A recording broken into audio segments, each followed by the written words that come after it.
Welcome to the Virgin Diet Lifestyle Show with your host, celebrity nutrition and fitness expert and New York Times bestselling author, JJ Virgin.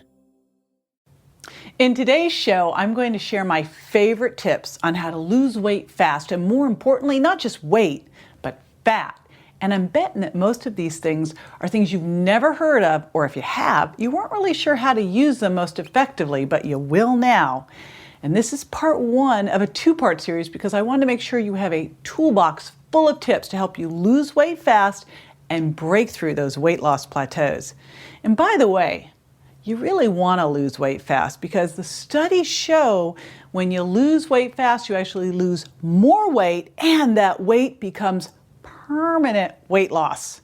Yay. So let's dive in. Number one, eat a protein-rich, substantial breakfast.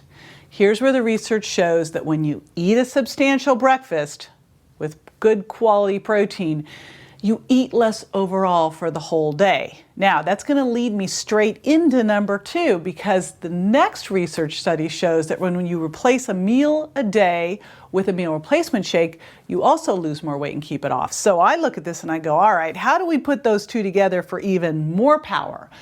Well, you can put together a substantial breakfast, protein-rich breakfast, and a shake all in one, right? Because we're going to have a protein-rich meal replacement shake. So you start with a high-quality protein powder, and then you're going to put in some healthy fats like coconut milk or almond milk, and some freshly ground flaxseed meal, and add in some slow, low carbs like some berries and some spinach. And now all of a sudden, you've got the perfect substantial protein-rich meal. And why that works so well? Well, protein is very satiating and also very thermic. It boosts your metabolism, okay? So it's going to help you feel fuller longer. When you put protein and fiber together, you slow down stomach emptying. And this is critical because it suppresses a hormone in your stomach called ghrelin that when it's high tells you that you're hungry. And then fat has a couple different things. If you use coconut milk in your shake, coconut milk has a special type of fat called MCTs that actually help you burn more fat. But we also know that fat works in the small intestines to tell your brain that you're full. And then, of course, those slow, low carbs keep a steady, nice supply of glucose going to your brain so you don't get cranky and experience that mid-morning donut run crash.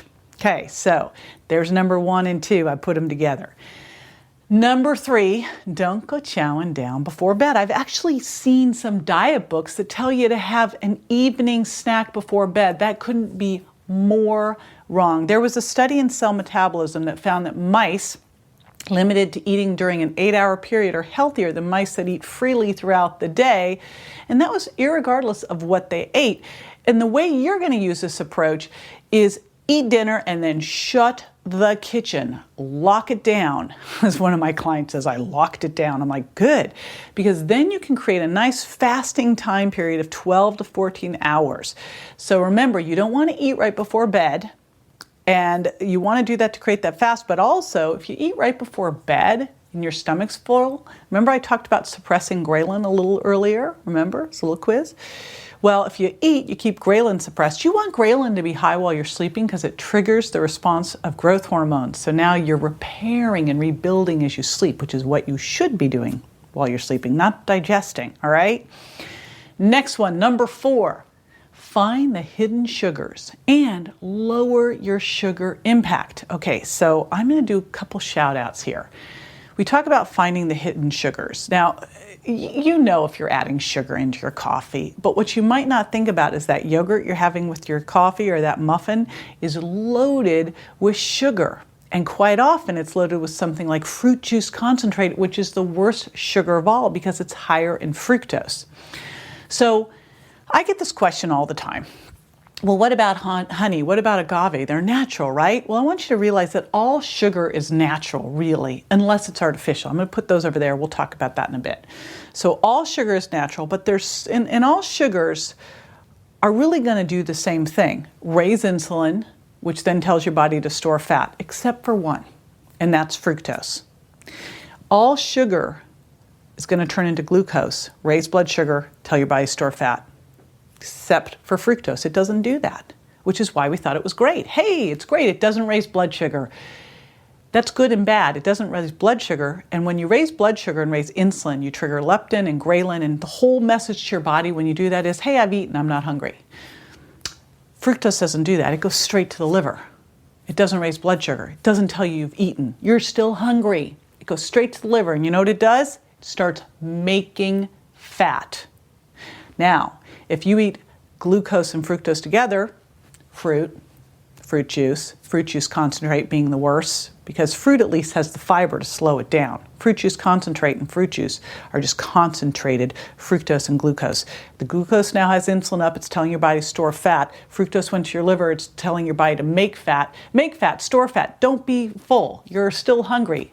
See how problematic that is? So we want to watch those hidden sugars, because again, you're probably fairly sophisticated. You're listening to this podcast, or you're watching it or reading it. So we know that you're sophisticated, right? And you've been paying attention.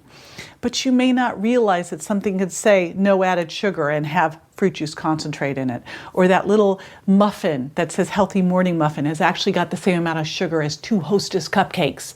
So it's really the hidden sugars, the sneaky sugars that are causing the problems. And don't think that the answer are artificial sweeteners, because they're not. Do you know, a recent study showed that people who drink a diet soda a day actually have a higher waist circumference than those who drink a regular soda. We know that when you eat sweet, you crave sweet, and artificial sweeteners are 300 times sweeter than regular sugar is. Also, those sweeteners, those artificial sweeteners, can feed the bad bacteria in your gut, and that makes you extract more calories from the food you eat and store it as fat. And those artificial sweeteners can actually raise insulin. And again, we know that that makes you store fat. One more thing there. Whether it's an artificial sweetener or it's a sugar, don't drink your sugar. This makes it even worse. You know, the soda, the juice. The only exception there are shakes, because they've got fiber and protein in them. But if you're drinking just straight sugar, it's going straight in fast. All right. Number 5. Burst to blast fat. I'm going to tell you when I want you to burst the most, but first let me tell you a little bit about what I mean by bursting. So bursting, also known as high intensity interval training, is where you can get a great cardio fat burning workout in minutes.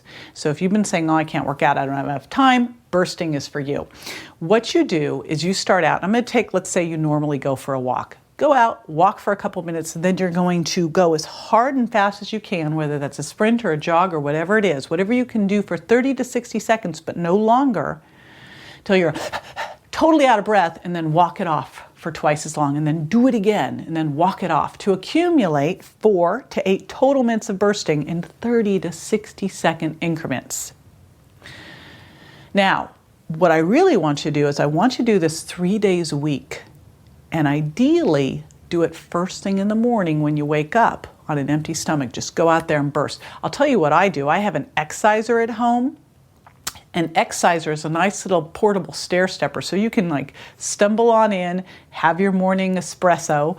I just gave my secret away, and then jump on that exciser and burst for 30 seconds, and then walk around for a minute and burst for 30 seconds, turn on the morning news. Whatever you do in the morning, you can just throw that into your morning routine. You didn't even have to leave the house or get out of your jammies. But when you burst in the morning, you're going to burn off fat-storing enzymes, boost your metabolism, and create this oxygen debt that's going to help you burn more fat throughout the day.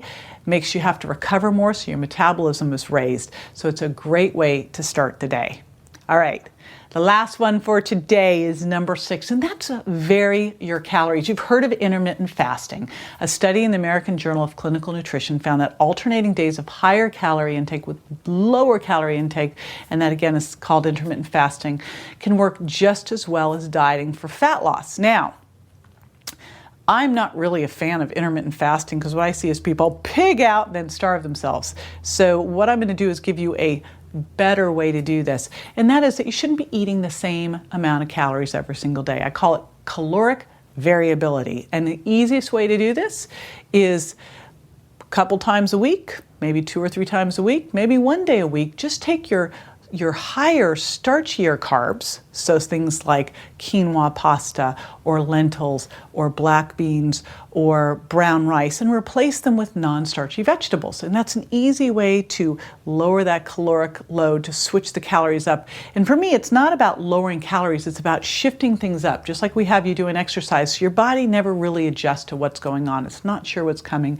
And if you think about 10,000 years ago, that's really much more what we were doing. Now, I've got more tips than this, but this was a start of great tips to put in your toolbox.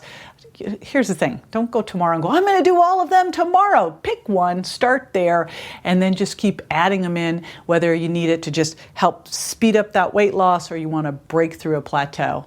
If you'd like a free transcript of today's show, all you need to do is text 58885 and enter FAST1. That's FAST in the number 1. Then put a little space, your first name, another space, and your email address. And again, you're going to text it to 58885 and enter FAST1 space, your first name, space, and your email address.